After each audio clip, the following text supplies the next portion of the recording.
So guys, today we'll be playing Lethality Vi, and we're going to be going Lethality into crit. When playing Lethality or an assassin kind of build on Vi, you're going to play quite a bit different. You're not going to be the same engaged kind of threat, but you're going to be more of a pick champion and sort of try to isolate more champions than you are to group and sort of start off those big fights. So that's kind of what we want to be doing as a team in this game anyways, since the enemy team has a very good team fight. So we're going to try to use Vi to kind of pick them apart and really see what Assassin Vi can do in this game. So I'm running Halo Blades. It's very important for your combos. You're going to be seeing that throughout this game. And I have been seeing some electrocute, but I don't think it's as good as Halo Blades for the most part. So the clear is going to be pretty standard. I'm starting topside because I have a Corki versus Riven. He's probably just going to want to farm and scale up. Miller Ezreal is double range. They probably want to push, play aggressive. So I'm going to path towards them and see what we can do. So we were scaling pretty hard. They have some counters to Vi in this game, but we're going to be try to play around it. Bottling is the first blood. That's huge. We want to play for them anyways. If you want to learn the clear, I'm not going to explain it here. I got a video on it, so check that out if you want to see that. Everything's pretty standard though.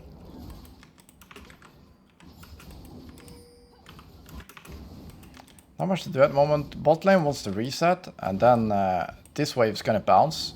So I'm going to try to attack the enemy team on this and try to time my pathing with that timing. So I'm going to do Krugs, and then this is going to start to slowly push. And my bot lane comes back with the item advantage, then we can try to punish them. So I'm going to see they use Poppy heal. Nothing else, it seems like. That's good enough. As you can see, this is starting to push, so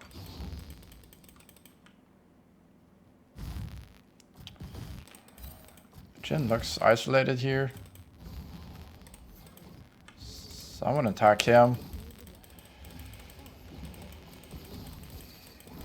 Yeah, he's done. Nice. Get a nice kill there. Poppy roll mid, but that's okay. I'm gonna see if Scuttle is here. If not, we're just gonna reset. Okay, it is. We can board this. So it's gonna make it a bit harder for Poppy and S14 to attack mid lane and bot lane at least. And we're gonna reset, get a nice back. If you can get this Dirk early, that's huge. Now we actually have enough for Retrix and the Longsword. That's going to be better than just a Dirk there, just to exploit all our damage. We're going to get more AD. We're going to have 30 instead of 20 AD, so that makes up for the lethality. And then also we're going to have some move speed, which is going to be great. So I'm going to assume this Scuttle is taken. I just start pathing, I'm not going to waste time. Corki looks pretty safe. So I'm going to go Ghostblade and not Collector. It's really good in the early game. You can also go Opportunity. But it's a really good item for Vi. The only problem is the haste, but I'm going to go Lucidity Boots to make up for that fact. So Lucidity Boots is also very important for getting your flashback up earlier, which is huge with this build because you're going to be able to use your flash to get a lot of kills for free. So that's very important.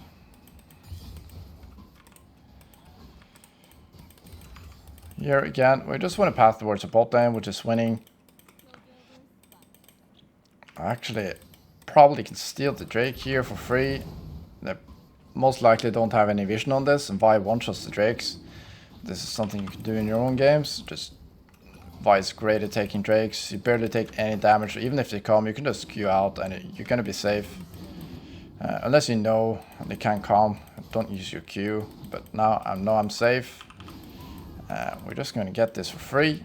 Grubs is spawning, so I'm actually going to try to cross map because we have decent prio. I can push her down our way here and move into top lane, so then we can also help the Corki We can help her push a little bit. Push her mid lane. Yeah, it looked like Orianna was moving there, so... This looks fine. Seems like we can play this 2v2. She's dead. Orianna's not coming, so we should win this.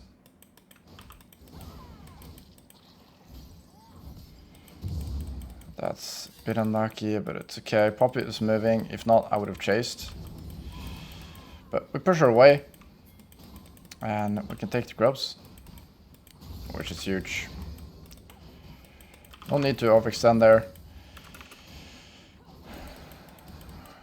One of the biggest mistakes I see in most people's games is that they try too much. And that's one of the biggest mistakes I do as well. And that occur very often is that you try to go for the 60-40s. Instead of just being patient, people make mistakes and then punish the ones where you have like a 90-10 or a 100% chance.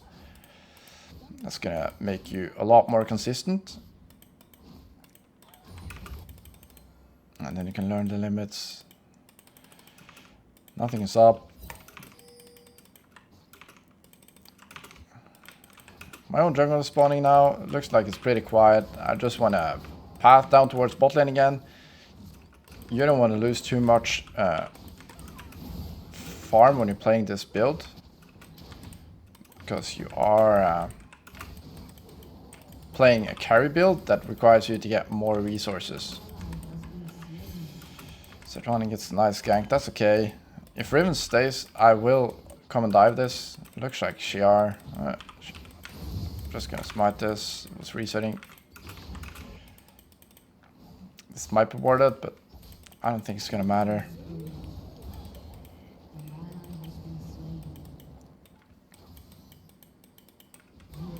Yeah, she actually walked straight into me there.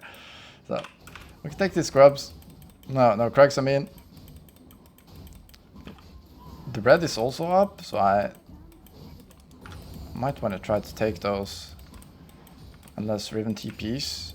So I'm not gonna show between the wards, the lane there. Put a ward so we're a bit more safe.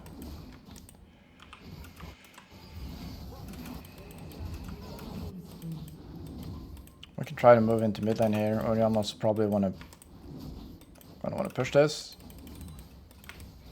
Never mind. There's a S14 here. You got so much damage with this build. She's greeting as well. And then my pop is here, so just gonna get out, that's totally fine.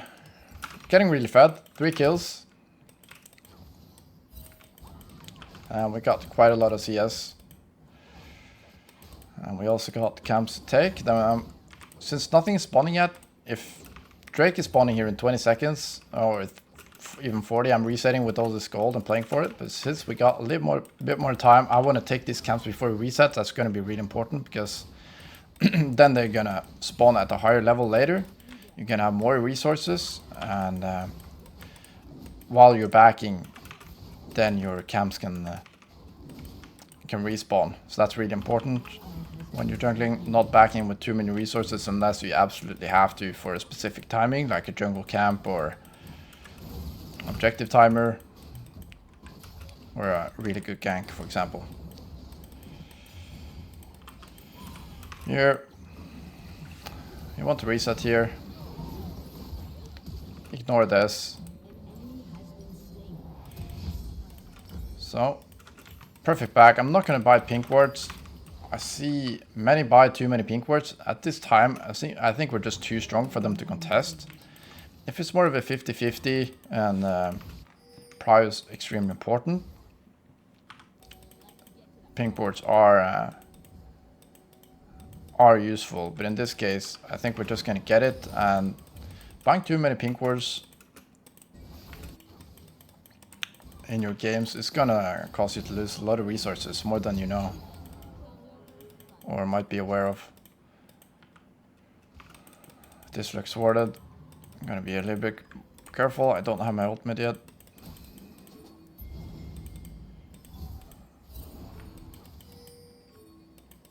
gonna try to... Oh god.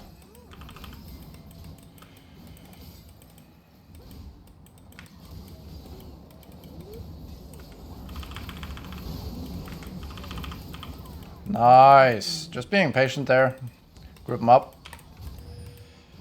This is the power of lethality of Vi, guys. Even though you're squishy, Vi got so much CC and you can kill them with your CC, which is the beautiful part, so... You get pretty tanky if they can never kill you, right? That's the 5-head. That kind of is the trick. When you're playing against other high damage champions, many times Vi wins those because you have CC and they don't. Or at least you can get it off first. And you're just able to one-shot them and they can't retaliate. So that's great. We got 6 scrubs, we got Drake. This would look like a really clean game. Again, now Rakams is spawning back up in the high level. See it, this is level 9.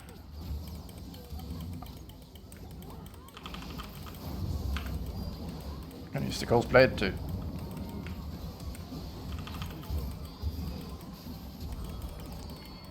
Just gonna play slow. I think we're gonna get them all.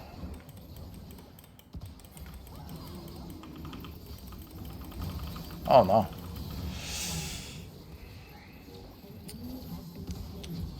Should have expected Poppy to have W back there. That's okay. That was pretty bad. I was just jinxed myself, I think. This is going to be a clean game. Clueless.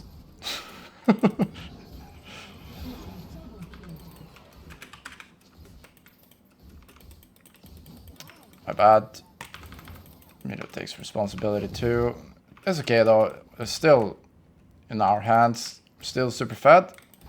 We're just gonna not make those kind of mistakes. Maybe we can catch it in there if it's greedy. Ghostblade gives us so much mobility around the map. I think we're gonna be able to catch him here, maybe. It's gonna be close. I'm just gonna be ready to smite him. Ooh. I could have flashed a W and chased him.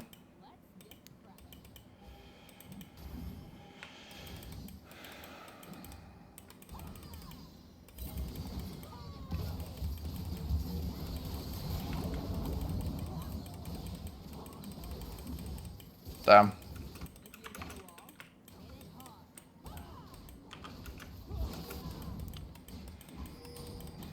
Just gonna heal on these. Oriana's playing really well. It's okay though. They're starting it.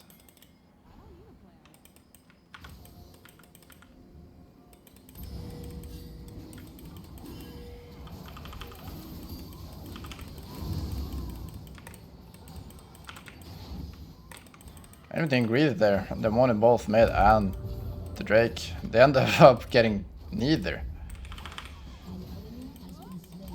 I'm just gonna be careful. She's gonna E me there. Ah. Bit optimistic going for that. I think we can take Rift though. So I'm actually gonna smite it here early, because then you're gonna get Rift reset. And then you can get a lot more damage before you get the debuff, which is 50% damage. So you're gonna take it a lot faster that way.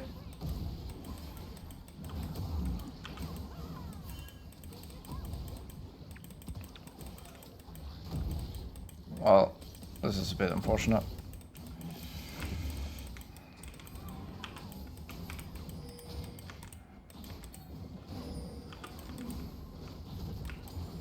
Maybe that Rift was a bit optimistic as well.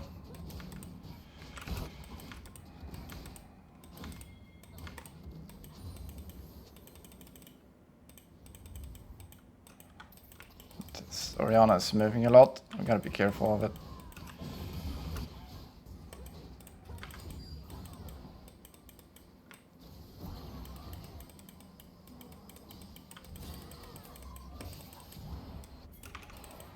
Don't know who's in here. It's all very dark. I'm gonna get level 11. It's gonna give us a lot shorter cooldown on ultimate.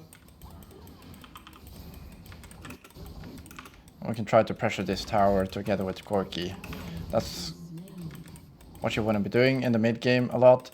Just trying to group up with your solo laners in the side lanes. Try to pick them off 1v2, 2v2. That's really where Assassin Vi is stronger. If I had the ultimate there, I could have just ulted past the Corki W.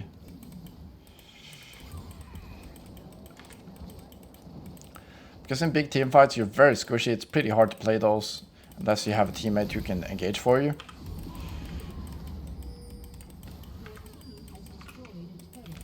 I'm gonna try to collapse here. Very mobile with Ghostblade and the Gustwalker item. We can just ult Orianna here, surely.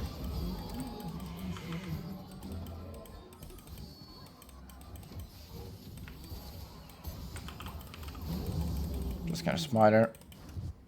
Try to defend this. We're gonna just start off with ultimate.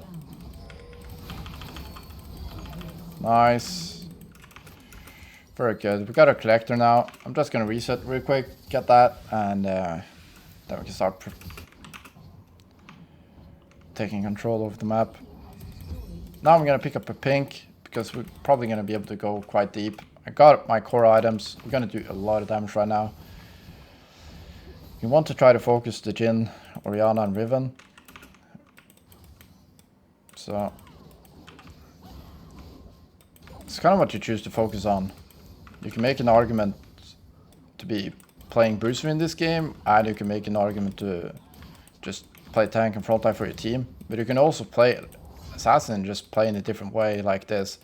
Try to group up with the silence, try to stretch the enemy team, pull them apart like that. We try to go for the pick, we make the move, we can collapse onto the mid lane there too, because we're moving around so quickly. It's very hard to play against, so we could choose to play team fights here too. We got 2 ADCs, a nice enchanter support, you can buff them up. But it's what you choose to focus on. You can try to collapse on the Riven, the Orianna, the Jhin, or you can try to fight the Sejuani because you beat them too with the Trinity Force and the Bruiser. But this is quite different, but I like it. It's a ton of fun. I might have made a big mistake here. I'm gonna have to flash.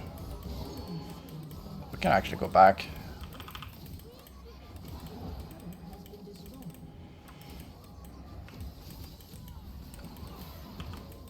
They're gonna be able to kill those. Nice. Drake is spawning in 16. I'm actually gonna be able to reset. We're so fast. Okay, so now I'm gonna go. Whoop. LDR, they got quite a lot of armor.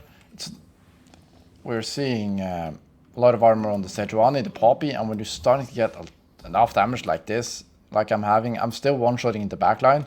I'm gonna go LDR, and I'm gonna do a lot of damage to Sejuani and Poppy as well, so. And it's just great in those build. If you don't need the armor penetration, you could go straight into Infinity Edge or another lethality item like Edge of Night to protect yourself against the CC, which could be really good in this game. I don't think we need to though. That's also a very viable option. Not a lot to do. My team wants to reset, so I'm just gonna farm. In the meantime, never waste time doing nothing. It's easy to also get bored in this situation when your team is backing. They're kind of not doing anything, but that's very risky to try to look for stuff. You get bored and you see an opportunity, you try to go for it. It's way too much. It's very unnecessary. Just take your camps, wait for your team to come back, and then you can start pressuring together as a team. If not, you end up dying because you try to go for a pick. Then your team is 4v5. They try to create something and they end up making a mistake as well. So it's okay. We can maybe pressure Baron here.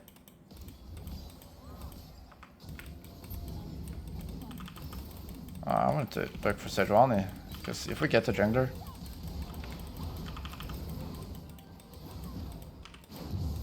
it's a pretty free Baron, right? Nice. Now we can go Baron. Now it's a lot more safe. No threat of Sejuani stealing it. I like to go for that. We get one pick.